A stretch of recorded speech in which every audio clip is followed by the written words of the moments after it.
Saboteur, Commando. Americans are becoming increasingly aware of the importance of these names in the news of World War II. In a conflict fought on 100 constantly changing fronts, opportunity has arisen for the use of small bands of highly trained irregulars to be injected behind enemy lines. With almost certain death as the penalty for capture, these men must operate toward the utmost destruction of property and life. Their only chance of survival depends upon extreme ingenuity and intimate knowledge of the country and the confidence born of months of training and study. Somewhere in America, the United States is developing hundreds of recruits for this specialized service.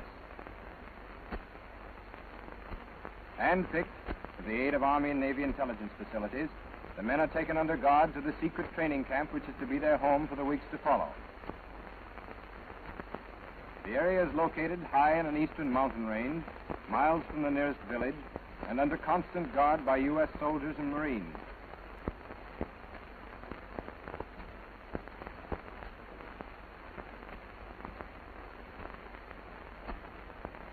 This isolated, heavily wooded terrain offers an excellent proving ground for the student of guerrilla tactics.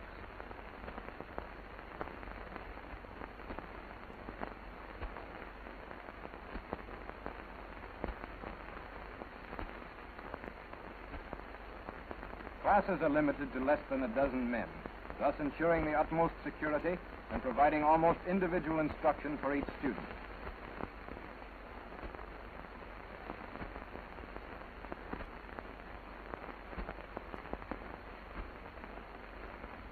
From the moment of their induction, the identities of the recruits remain a carefully guarded secret, which explains the use of masks in this film. From whence they came, or for what perilous mission they're being prepared, is the concern of nobody at camp. In this group, there are some who speak very little English. One of them has fought in 4 wars. 2 of them are veteran guerrillas from the Spanish Loyalist forces.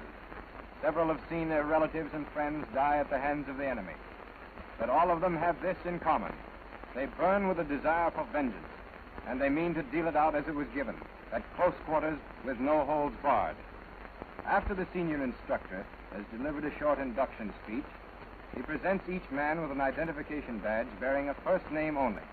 From this point onward, the students are known by officers and fellow recruits merely as Student Jack or Student Fred or whatever name has been assigned them. They will be confined at all times to the camp area, and when they finally leave, it will be to proceed immediately and incommunicado to the conveyance that takes them to the scene of action.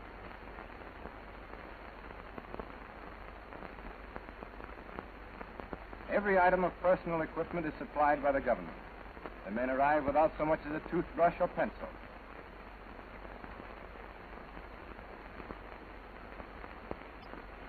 During this training period, emphasis is put on close association among members of the same student group.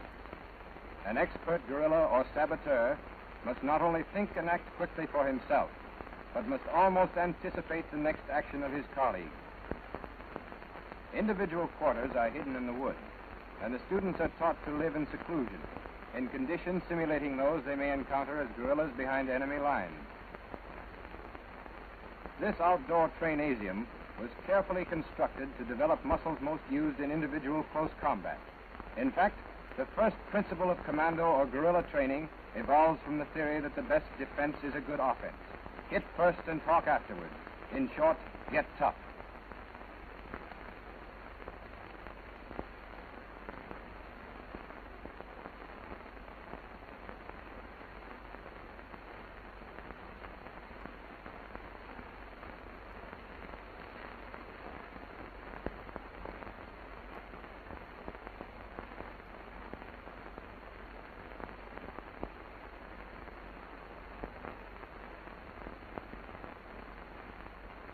And in the business of getting tough, there is certainly no better companion than the Colt 45 automatic.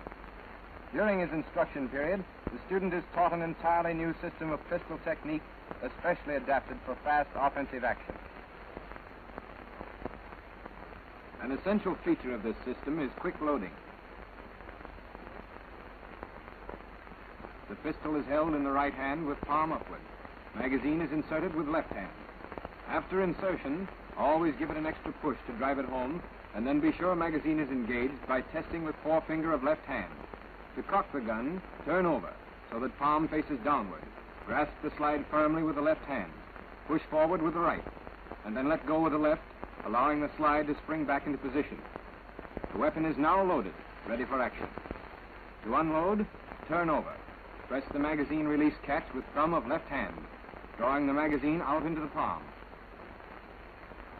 After unloading, always check the gun several times, working the slide back and forth and releasing the trigger with the barrel pointed into the ground.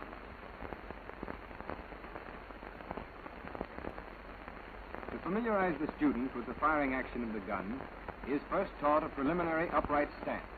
Stand squarely facing the target, bring the right arm stiff across the body with the gun approximately in dead center. Cock the wrist to the right so that the pistol points straight ahead.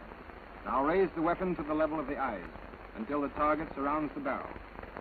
In this entire school of pistol shooting, the gun is always raised to the firing position and lowered as soon as the shot is fired.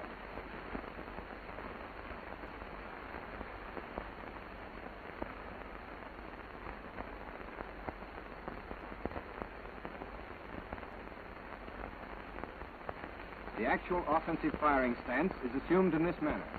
Left foot forward, both knees bent, with the weight always forward on the toes. Keep elbow and wrist locked, pistol parallel with the ground, and as close to the center of the body as possible. Left arm is raised to preserve better balance. The pistol is held tightly, as if it weighed 40 or 50 pounds. Grip it until it trembles. In close gunplay, it'll be trembling anyway.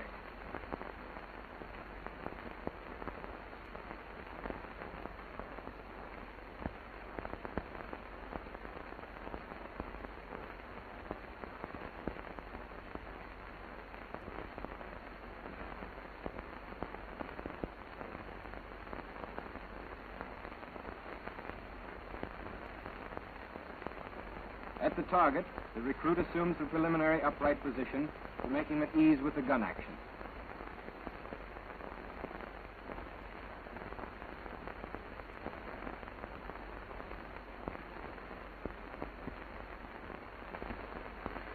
Now, set your magazine, test it. Turn pistol over, bring it in line with center of body. Up slowly, fire one.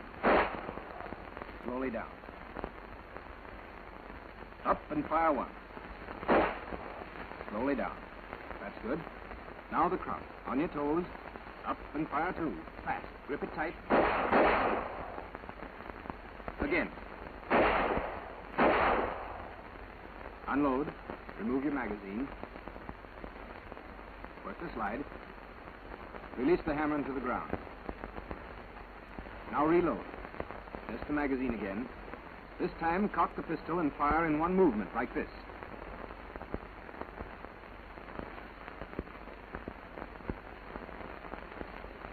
Go. That's fine. Once more. Fire. Once again. Fire.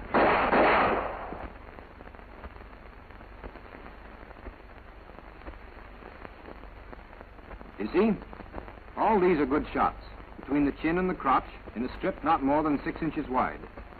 With that kind of shooting, you'd get your man up to 25 yards, day or night.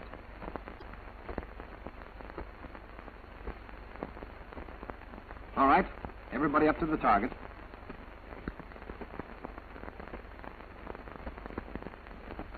That's it. In close on the sides. Come on, closer yet. A little more. That's it.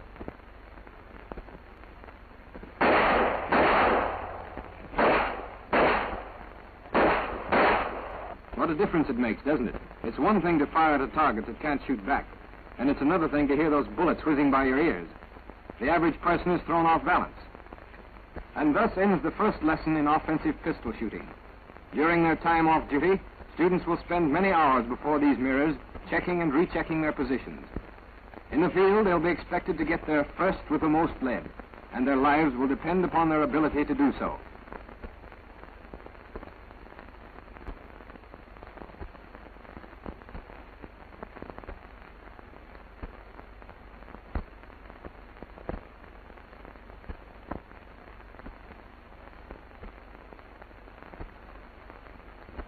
In the weeks following, Daily classroom instruction is given in such varied subjects as enemy propaganda, the principles of demolition, photography, and the fundamentals of cross-country reconnaissance.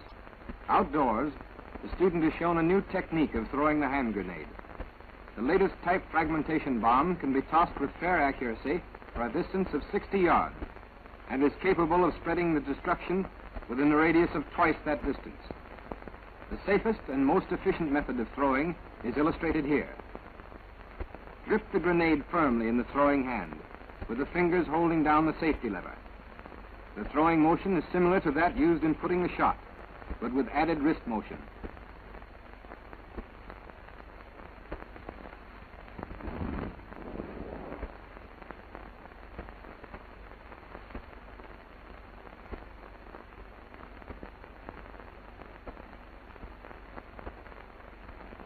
The target in this case is about 70 yards away.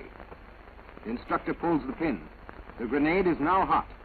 After he's let go of the safety arm, it'll detonate in 5 seconds. There it goes.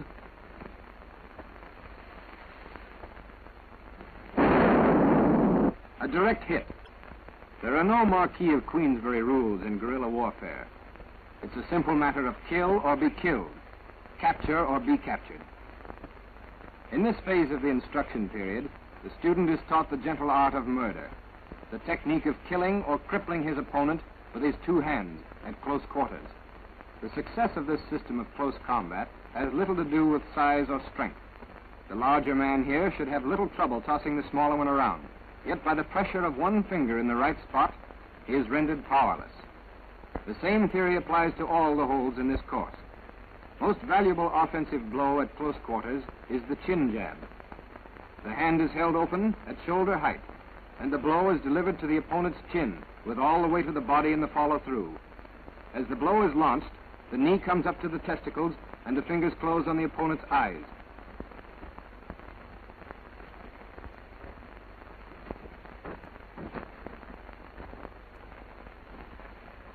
Another excellent weapon is the edge of the hand. Keep the fingers tight together, thumb erect. The blow is a sharp slash with follow-through.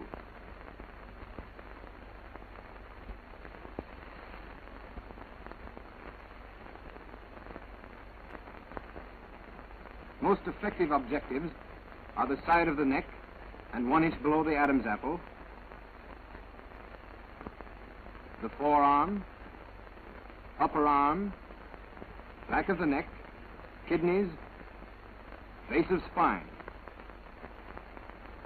and on the inside of either thigh. Properly delivered, any one of these blows will put a man out of action. If your arms are pinned, don't overlook your opponent's feet. Scrape down his shins and smash his instep. It should break his hold, not to mention the small bones in his feet.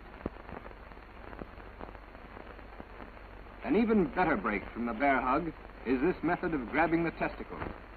As he drops his hold and falls away, go after him.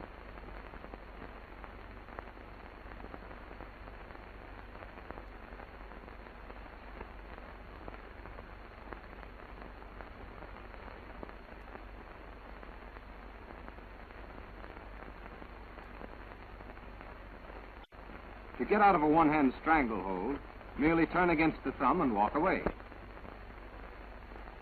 When two hands are used, bring your right over, grasping his wrist.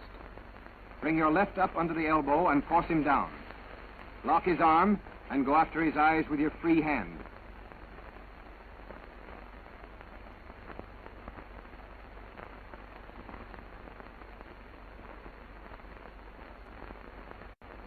To break a bear hug from the front, place one hand in the small of your opponent's back, jab to his chin with the other.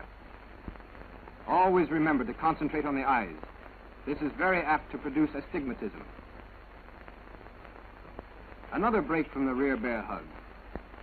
Grasp the small finger of his top hand, twist it back in this fashion, and walk away.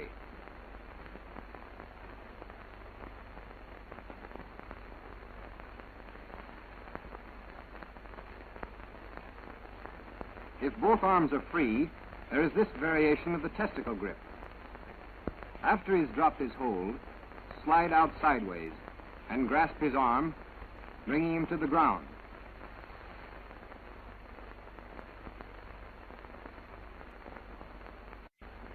If your adversary holds you up from the rear, turn away from the gun, falling into him.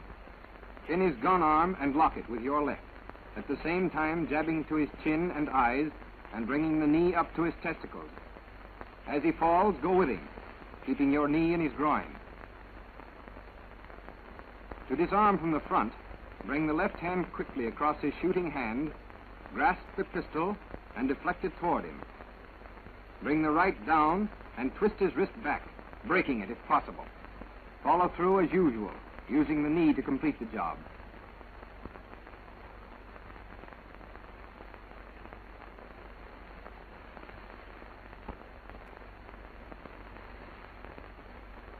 In coming to the aid of a comrade, approach from the back, seizing the opponent's shooting arm and bending it back. Apart from the commando knife, which is considered in the later part of the training course, there are several hand weapons of inestimable value in guerrilla warfare. One of these is the Kosh, spelled K-O-S-H. The hitting end is a lead weight, which telescopes into a small cylinder secured up the sleeve by a wrist thong. In preparing for action, the cylinder is dropped into the palm of the hand, and the actual blow is delivered as a sidearm throw. Centrifugal force drives the lead weight out to the end of the spring. A properly delivered blow to the side of the head will cause a skull fracture and possibly death.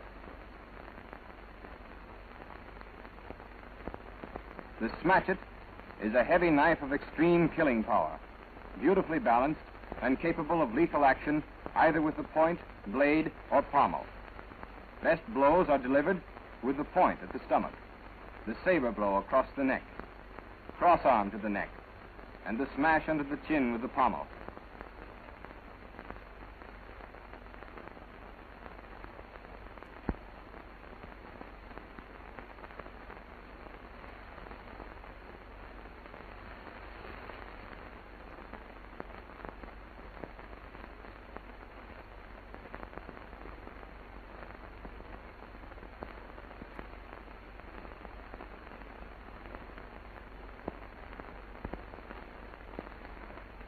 The Derringer, a tiny single-shot pistol which can be concealed in the palm of the hand or up the sleeve, may be the difference between life and death in an emergency.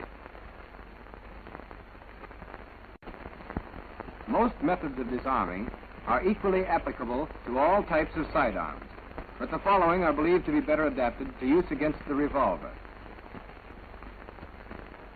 Here's the simplest defense of all: a quick blow with the edge of the hand across the wrist, possibly breaking it.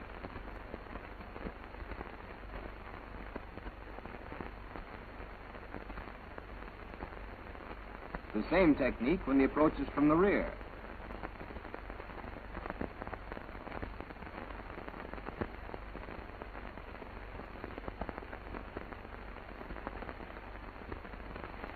Another disarm from the front. Seize the wrist in one hand, and with the other twist the pistol against your opponent's fingers.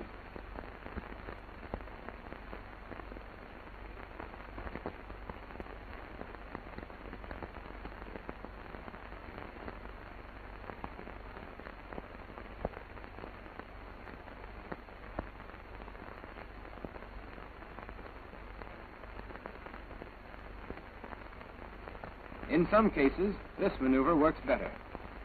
Grab the gun in one hand, strike the wrist sharply with the other, at the same time pulling the weapon free. A very simple and effective means of reducing the homicide rate when revolvers are used. Merely clutch the cylinder and hold it securely. As long as the cylinder can't turn, the gun can't fire. This is not a good idea if the gun is cocked or of the single-action variety.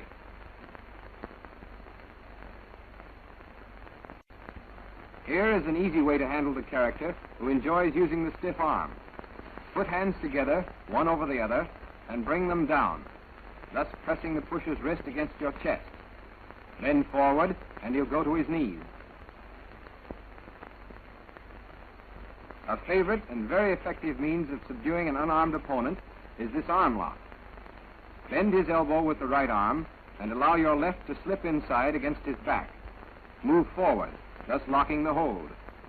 Your right hand is now free to apply further pressure on his trapped hand or to aid in tying him up.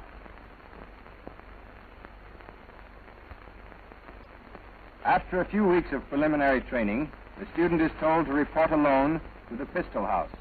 A mysterious structure is never before entered.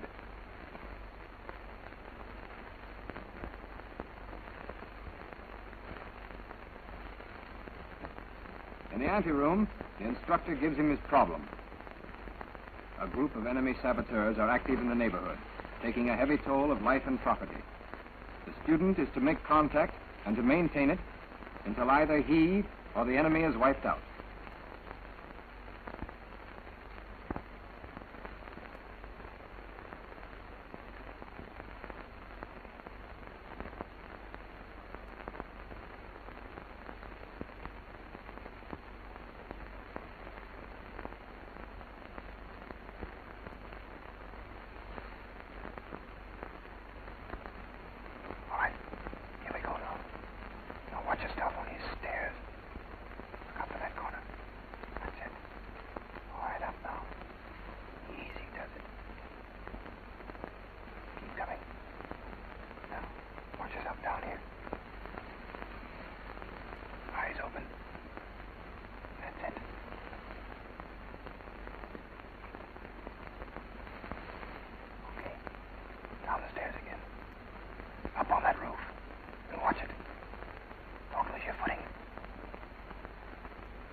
In the final stages of training, the students are given night problems which are designed to correlate all they've learned of close combat, reconnaissance, pistol and knife technique, and demolition.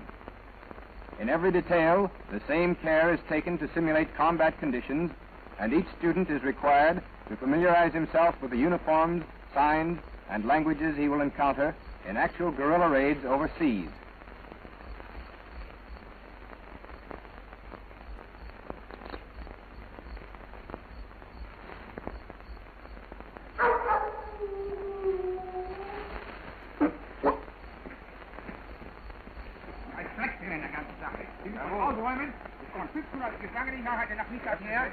Die Leute müssen unbedingt untergebracht werden, verstehen Sie? Warum? Aber es heißt warum, Mensch? Die Leute müssen untergebracht werden, weil in England wieder kommen. Denkt ja, dass sie unheimlich fangen. Verstehen Sie?